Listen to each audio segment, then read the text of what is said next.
दोस्तों नमस्कार। Colonel Ajay, CEO Ajay Astro Money Group, first global Astro finance digital channel से आपसे मुखातिब होता हूं। आज 1 अक्टूबर सन 2024।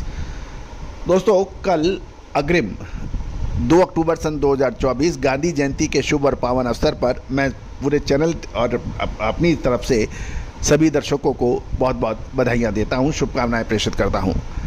राष्ट्रपिता मोहनदास करमचंद गांधी ने देश को आज़ादी में दिलाने में अहम भूमिका निभाई थी और उसके सत्य, अहिंसा, अनटचेबिलिटी, स्वदेशी जैसे महत्वपूर्ण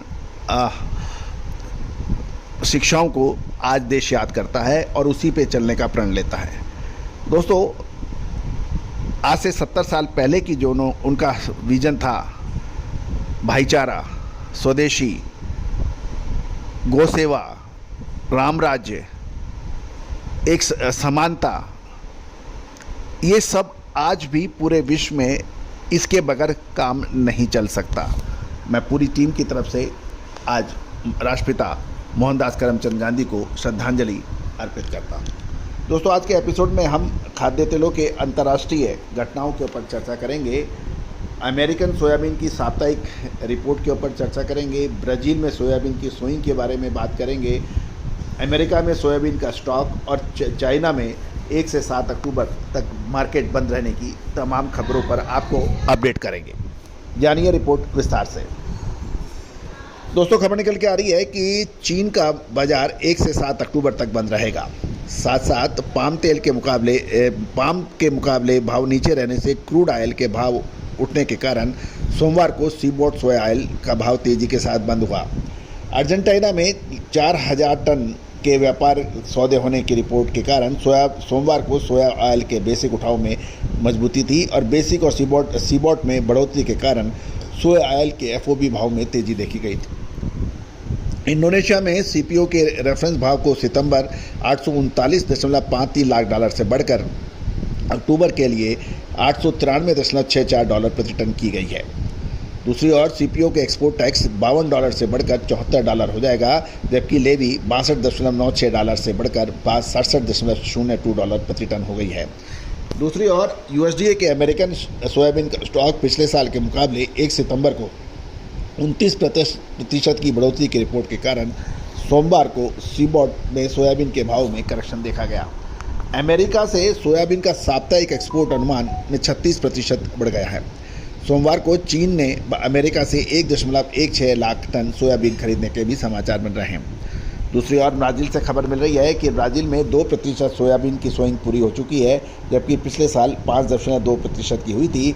और ब्राज़ील में सूखे की मार का हमारा एक विशेष एपिसोड भी इस चैनल पे हमने 2 दिन पहले अपलोड किया था, उसको भी देखना ना भूलें। दूसरी ओर डॉलर, सीबोट और चीन के मार्केट में गिरावट के कारण केएलसी भी दबाव में देखी गई थी।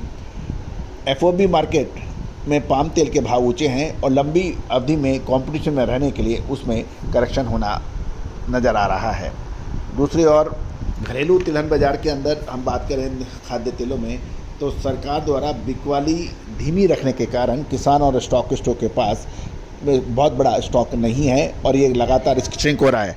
हाल में ही बारिश के बाद सोइंग देर से शुरू होने की आउटलुक के कारण भारत में सरसों सीड के भाव को कुछ समर्थन मिलने के भी समाचार मिल रहे हैं। गौरतलब है कि ऑयल कॉम्प्लेक्स में अब आने वाले 15 से 20 दिन महत्वपूर्ण रहने की संभावना है, क्योंकि बाज़ारों में एक महत्वपूर्ण करेक्शन चेंज होने की संभावना है। ये ऊपर का होगा या नीचे का। याद रखिए अगस्त महीने में सबसे पहले हमने आपको तेज़ी का अनुमान दिया था कि सितंबर हमें तेज़ लग रहा है। खाद्य तेलों में एक तरफा तेज़ी नज़र आई, चाहे वो सरसों हो, सोयाबीन हो या फिर दूसरे खाद्य तेल। लेकिन अब क्या होने की संभावना है? दोस्तों तेज़ी आने के बाद तेज़ी और मंदी आने के बाद मंदी से फ़ायदा कभी नहीं होता है। फ़ायदा तब है तब आप अग्रिम विश्लेषण अग्रिम लें। हम हर संभव प्रयास करते हैं आपको बीच बीच में हमारे शो में बिल्कुल क्लियर इंडिकेशन दें, लेकिन हर चीज़ हर समय निःशुल्क प्राप्त करना संभव नहीं होता है। दोस्तों भारतीय अनुसंधान पद्धति हमेशा से ही विश्व में सबसे आगे रही है और यही कारण है कि आज भारतीय अनुसंधान पद्धति और फंडामेंटल एनालिसिस का जो ये संयुक्त प्रयास है, रिसर्च है, रिपोर्ट्स हैं, ये आज पूरे विश्व में अपना स्थान ग्रहण करती जा रही है। दोस्तों आज से चंद सालों पहले तक पूरे ग्लोबल मार्केट में इंडियन रिपोर्ट्स की कोई आवश्यकता या नहीं मांगता था। आज मुझे बताते हुए गर्व है, फ़ख्र है कि आपका ये इंडियन चैनल आज उसकी रिपोर्ट पूरे विश्व में मांगी जा रही है, चाहे वो सिंगापुर हो, इंडोनेशिया हो, मलेशिया हो, अर्जेंटीना हो, ब्राज़ील हो, यूएस हो। इसमें खाद्य तेलों की रिपोर्ट्स इवन पाकिस्तान, नेपाल, भूटान, श्रीलंका जैसे देशों से, बांग्लादेश से भी हमारी खाद्य तेलों की दलहन की, खाद्य तेलों की, कपास की रिपोर्ट लगातार मंगाई जा रही है और वो लगातार हमारे सब्सक्राइबर वहाँ से बढ़ते जा रहे हैं। दोस्तों, आप किस बात का इंतज़ार कर रहे हैं? आप हमारे चैनल में नए हैं, यदि चैनल पसंद आता है तो सब्सक्राइब कीजिएगा, बेल आइकन को पुश कीजिएगा। साथ साथ यदि हमारी विशेष रिसर्च रिपोर्ट चाहते हैं उसके लिए संपर्क कीजिएगा। हमारा साप्ताहिक अखबार मात्र 3,000 रुपये वार्षिक शुल्क पे उपलब्ध है। मात्र 3,000 रुपये वार्षिक शुल्क पे हमारा साप्ताहिक अखबार जो आपको व्हाट्सएप पे मिलता है ये उपलब्ध है। इसमें आपको डेली मंडियों के भाव और अखबार आपको मिलेगा, जिसमें देश विदेश की महत्वपूर्ण कमोडिटी खबरें उपलब्ध होंगी। दोस्तों, पिछले संडे के अखबार में हमने कच्चे तेल में तेज़ी का अग्रिमानुमान दिया था, जो कि सही साबित हुआ। इसके अतिरिक्त दालें और मसालों में जो अपडेट दिए थे वो भी सही साबित होते देखे जा रहे हैं। आज ही संपर्क करें विशेष रिसर्च रिपोर्ट या फिर अखबार के लिए। All the very best, good luck, happy trading.